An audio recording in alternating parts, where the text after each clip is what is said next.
This is the 2021.44.25.6, at least for my car, and it has some exciting features.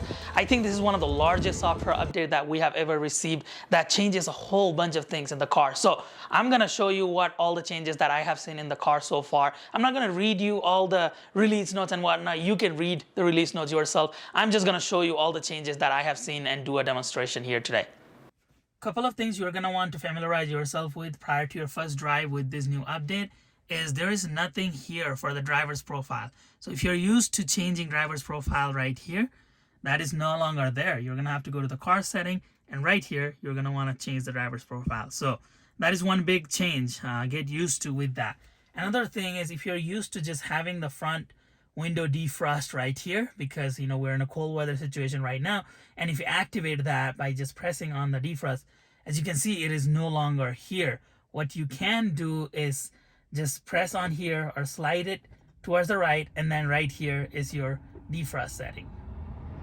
Another big difference you'll see is there are some alerts or notification here. Right now, home link, because I'm home, so it is trying to activate my garage, so it pops up. But let's say if you press on the windshield icon, the windshield wiper setting will pop up right here. So whatever mode you are in, if you get a call, the call will pop up right here. So right here is another notification area that has changed slightly. Another big change is if you are used to just saving the dash cam or accessing your footages from right here, it is no longer there. This camera that you see right here is only for the FSD Beta tester to send feedback for the autopilot. So that one is no longer there. And what you have to do is actually go right here on the three dot and then press on the dash cam for you to be able to pull this up. So, if you're used to just pressing right here in the corner, you're going to want to check it out down here. Another really cool thing, if you have the FSD Beta, is that now you can just drag this interface all the way to the right, and now everything will be your FSD screen. So when you put it on your autopilot, now you can see the entire screen instead of just up to here or seeing just the side. So you can just drag it, but that does go away as soon as you put it in park. So it becomes a smaller screen now. So these are my release notes. A lot of you probably don't have this as I'm the early access FSD beta tester. So I have a whole bunch of FSD software release. That is not what we're talking about here today, even though they made some great improvement with the FSD side of things, which I would love to make a video in the future. Cabin camera, now they're looking at us from the internal camera to make sure we are keeping our eyes on the road and not on the phone. So they added that option. So really, light show is where this software update starts for the non-FSD beta drivers. So with the light show, what you can do is you can create this amazing choreographed light show with your Tesla at any time of the year. You just have to go to the toy box and then tap light show, and then it will start the light show. And Tesla actually has a really nice GitHub code. I'll put a link down below for you all to check it out, where you can go download that code, you can adjust it, you can put your own music, you can do all kinds of things, and Tesla shows exactly what each of the features would do and how to turn on either of these headlights. So you can fully customize this. I'm going to put a link down below for the code that you can mess with. All you need is a USB flash drive where you put the code and then bring it to the car, and then you can run that code on the car. So that is pretty amazing that they do that. To start the light show, just go to Toy Box and you can just put Start the Show. And it says the show will begin after you exit the vehicle and close all the doors. Be sure to park outside, enjoy the show. And it says you can use any door handle or trunk button to stop the show. So if I just open the door, it should stop the show. So first the window went down.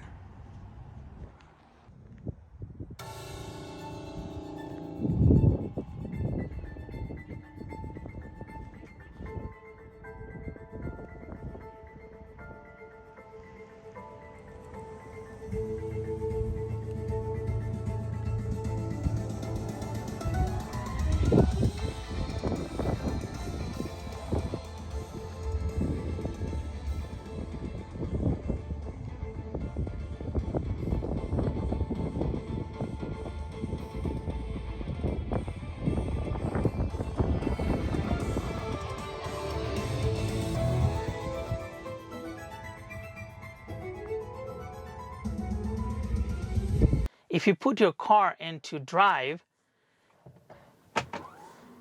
you will see that this button changed just a little bit. This interface right here now shows slightly bigger number, which was a complaint that I heard last time when Tesla did the last software update with the holiday update, that this was too small. Now it's slightly bigger, not as big as it used to be, but at least it's slightly bigger now. And it shows which gear you are in.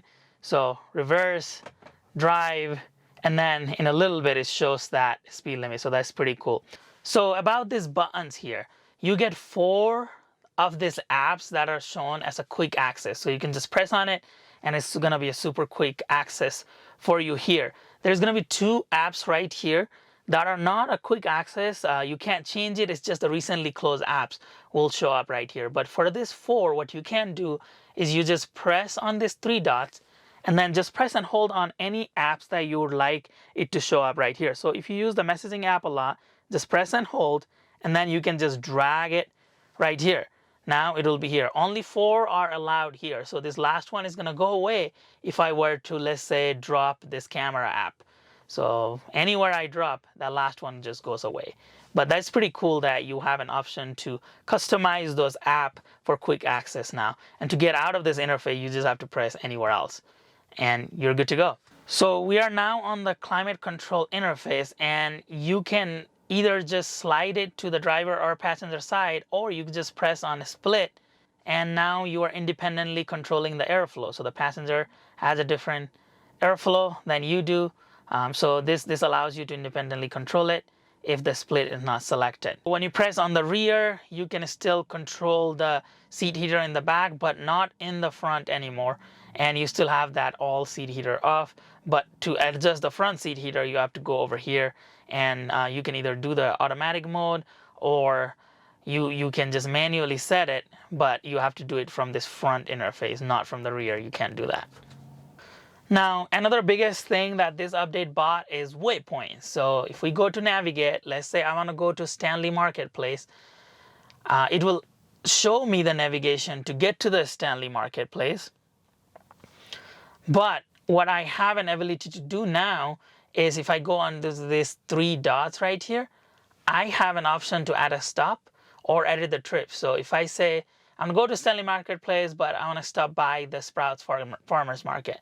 So if I do that, it will show, hey, you're going to first stop over here, and then you're going to get there. So it shows in the map as well as right here. And you can edit it. So right here, I can do edit the trip. And if you see, I can change it. So I could say, you know what, I want to first go to Stanley, and then I'm going to come back to the Sprouts Marketplace. So it shows all of that, and then you just do done, and it adds the waypoint for you right there. So that's pretty cool. Another change is if you press on this Bluetooth icon right here, now you can connect different phones easily, but what you can also do is switch between different playing modes. So you can go to radio, Spotify, karaoke, a little bit easier from right here. So you just have to press right here, and then it is a list down here. If we go to arcade, here now there is the Sonic Hedgehog, and then the Battle of Polytopia right here. You also have Sudoku. And if we go to theater, now you can see there is TikTok right here. So let's go through all of this control settings right here. So if I press on the car icon, this pops up. Everything looks exactly the same in terms of functionality, but the user interface has changed. As I said before, the driver profiles are now here. So you have to press here to change the driver profile. Your home link is here, the notifications are here, your Bluetooth setting, and then your Wi-Fi setting. So instead of always being right here on top, they just change it so that all of these features are now, you have to go through the setting to get there. This is your automatic headlight. You can just leave that in auto. The mirror, the fold mirror. One annoying thing for me personally is the glove box. I actually like the glove box to be here. I wish I could just drag it and bring it here. So the glove box setting has been changed over there. You know, the windshield, it shows right here, the wipers, everything is the same. The brightness setting has been kind of moved over here. And for the wipers, you can still press on the windshield wiper and it will just show up right here, and you can go between and change it from here as well. Moving on to pedals and steering, there is nothing that changed here. Again, the buttons look different and They just changed it, made it slightly a little bigger so you can see it easier.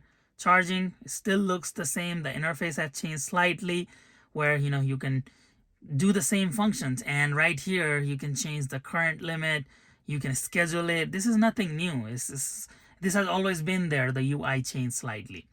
If we go to autopilot, again, it's the same thing. You might not have some of this. As I said, I'm a FSD Beta driver, so I have a little bit more feature in here. And this is the only thing that changed in autopilot menu is the automatic blind spot camera. So what happens is that when I put my blinker towards the right, my right repeater camera came up.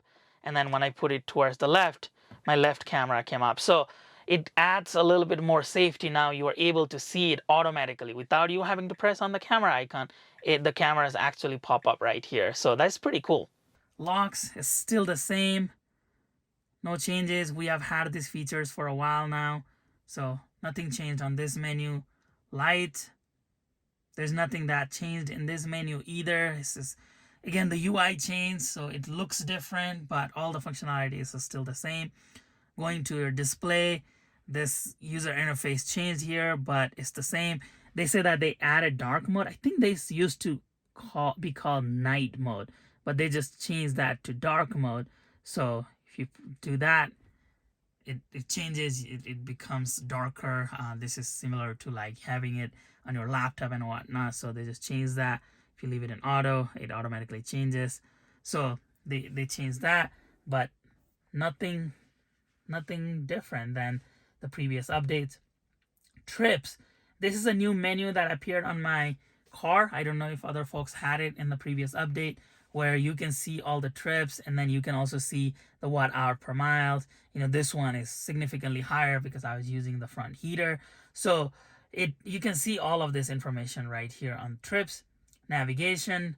There's nothing that changed in the navigation here other than the waypoint. And safety here, there is one thing that changed is delete dash cam clips. So now you have an option to just press on this and permanently delete all of your dash cam clips. I'm still waiting for Tesla to allow me to select which footages I want and then just hit delete.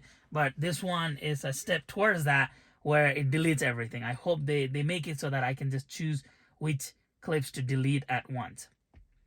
Your format USB, that has always been there. In the service menu, now there is, you know, everything is the same except you see the tire pressures right here, but everything else is the same. Software, nothing changed. Upgrade, right here, if you want to purchase the FSD or other upgrades, you can just hit that and purchase. I really like the software update. It added a whole bunch of new features, you know, very useful features such as the waypoints, the blind spot camera. I'm not sure about all the colors that they added. I personally like them, but some folks might not like those colors, all the bright colors.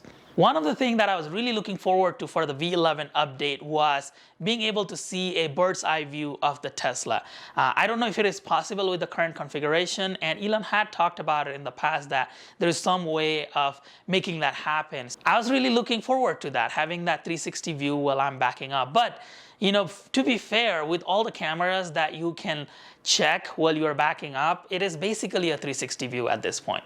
Thank you very much for your continued support to the channel. I have some super cool Tesla accessories coming to the channel soon. I'm currently doing some install here, so I can't wait to bring those videos to you guys. Thank you again. Namaste.